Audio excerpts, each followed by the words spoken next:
Good morning. Today's April the 10th, 2025, and I want you to take a walk with me. We're going to be talking about being in foster care. At the age of 12 years old, I found myself being in foster care. Um, Nothing that I did myself. It was something that happened in my family that my mom got sick, and we ended up, all eight of us children, being in foster care. Myself, that was one of the worst days of my whole life. I felt all alone. I felt like I had no hope. I felt like all I wanted was my mom. I wanted her. It's like every day I wanted her more and more every day. We found ourselves in this foster care home that we were in was a wonderful place. It wasn't like it was their fault, or it wasn't my fault, but every single day I felt like that there was no hope. I never was going to get my mom and dad back.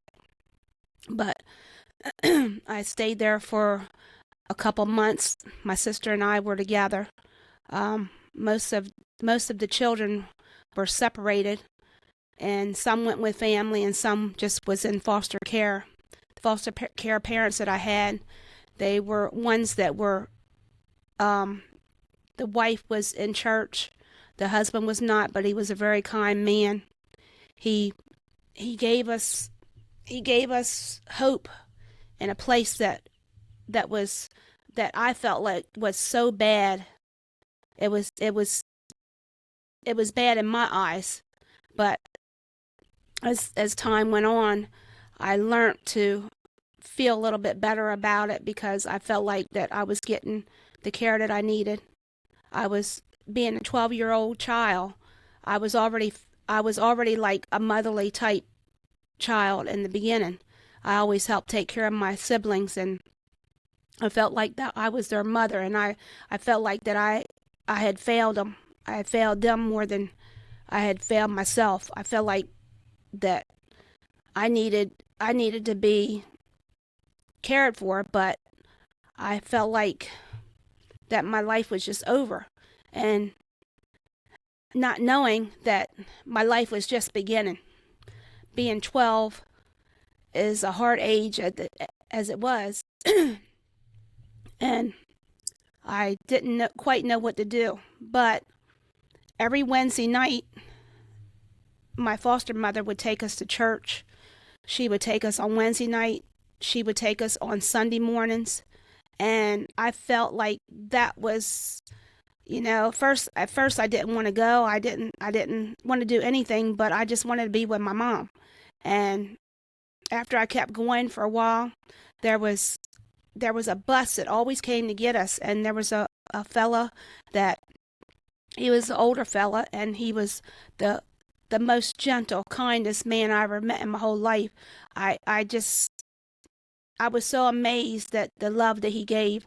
He would take us on the bus, and there was a place called Bodie's, and when we went to after church every Wednesday night, when we would go to Bodie's, and Bodie's would be a place that you know us kids wouldn't have any money, so he would give us money to get off the bus and go get something, and we would get little treats like candy, and I felt like, okay, this is my time. This is my time to be happy, and so that was that little thing that he did was the kindness that he had in his heart. I don't know if he had very much himself, but that kindness he gave us was it meant more to me than anything in this world. I think about it as I've grown up, and I really still just feel like that he was the life that brought me back. And as I continued going to church um, every Wednesday night and Sunday, I ended up um, learning about Jesus. I didn't know really how much that I needed Jesus in my life. I felt like that there was no hope. I couldn't reach my mom. I couldn't reach anybody. Before I would be going to school, and I would get on the bus, and I knew my cousin was on the bus, so I would get her to give my mom little letters that I would write to her. And then, in no response, I guess she was just she didn't want to get me upset, so she didn't write back to me. So I did that a couple of times, and then I just stopped doing it, and I continued to keep going to church.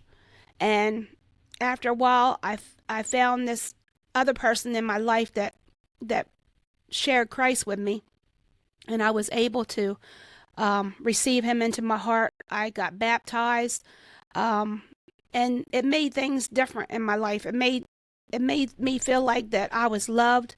It made me feel like that somebody cared about me. It made me feel like maybe this foster care is not so bad. I feel like that um, maybe, with my sister being there, I can cope, and I can be able to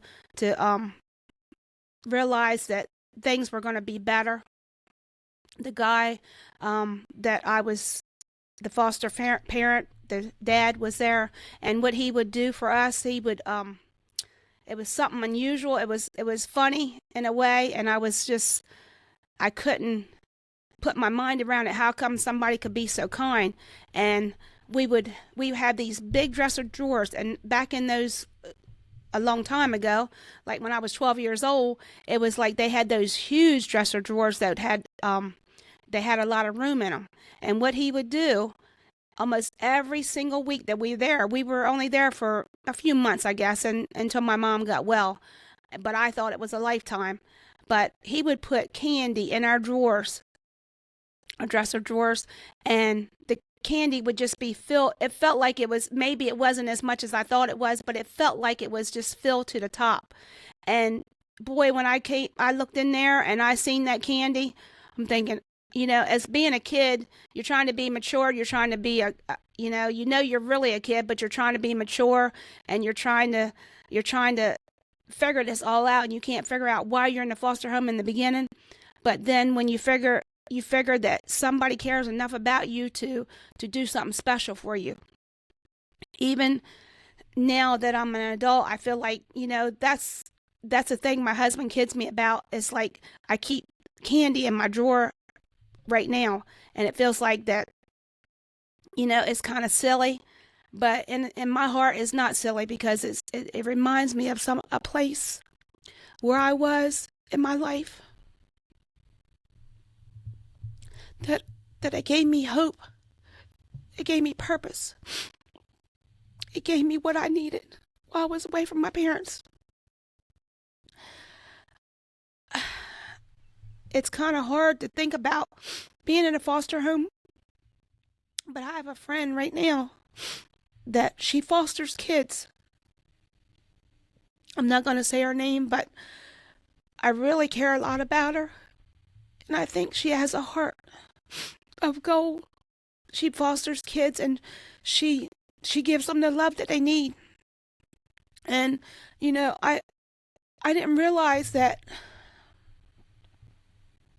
foster kids sometimes they end up being adopted or whatever, but in our case we wasn't going to be adopted. We just there's a difference between being fostered and being adopted, and we were just in a little bit of hard times. We were able to have a place where we could be fostered. And even though I didn't think it was so good back then, but now I think about it, and I think about the friend that I had and I have now. She's doing such a good job, and she ended up adopting a kid, and I just give her all the praise, because there's nothing like it. If you can love a kid and you can cause that kid to know that they're loved, that's the most beautiful thing that you can ever do. So I just want to just just want you to remember that if you're in the position that you can foster a kid, just try and show them all the love that you can possibly show them, because when you're a little kid and you need help, you need love most of all. Don't waste that chance to love that kid. Show that kid love, because that's what they need to keep going. And that's just a little bit about my time in foster care. I didn't mean to be so emotional. But sometimes things are emotional, and I ask you just to please like and subscribe, and see you next time.